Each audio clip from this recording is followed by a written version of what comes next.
去年在三江口附近骑着自行车卖手冲的大宁开店了。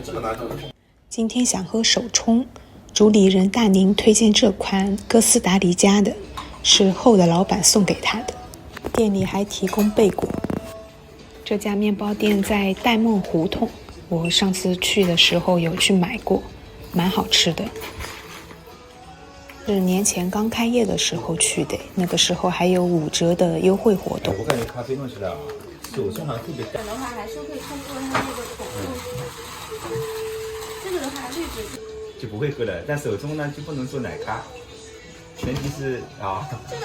这个的话，你比例调好也可以。我以前就做过奶咖。奶咖的话，你再怎么水下去的话，它200多克水了，你那个再奶的话，再混进去的话，萃取出来其实也挺好的呢。如果火候什么控制的好的话，可以闻一下吗？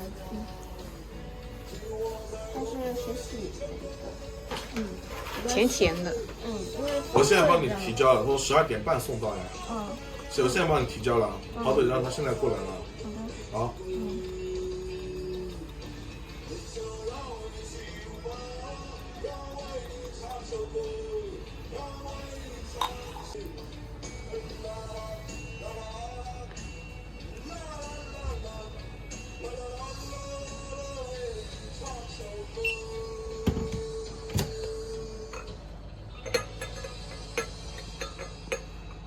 如果有点高了，不是所有的都适合这个。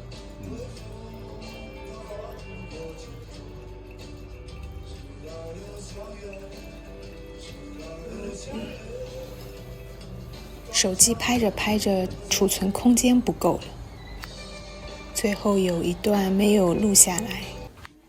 围坐在暖炉旁边很暖和，进来的人都要在旁边烘一烘手。店里生意很好，最后人满为患，都没有位子坐。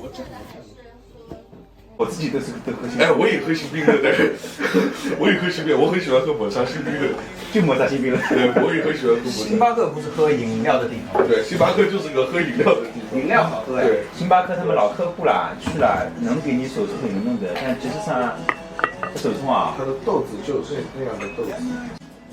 店里空间比较小，也有一个好处，就是大家都围坐在一起，很方便聊天。后来来了2位拿着徕卡相机的大佬。你们的照片拍出来质感看一样吗？不一样。黑崩崩的。哎呀，直接发给你不就好了吗？你要直接发给你就好了嘛。发给我一下吧。最后加上了主理人大宁和这位大佬的微信。不要为了5折而来，因为你已经被发现了，是为了5折而来。就是为了5折。好的，那以后没有5折，你是不是来了吗？不好说，我可能换一家5折的店了。那我会先找5折的店，没有了。面也好，这不是一样的，就是球大小。那你有没有那个了？你有没有那个热靴了？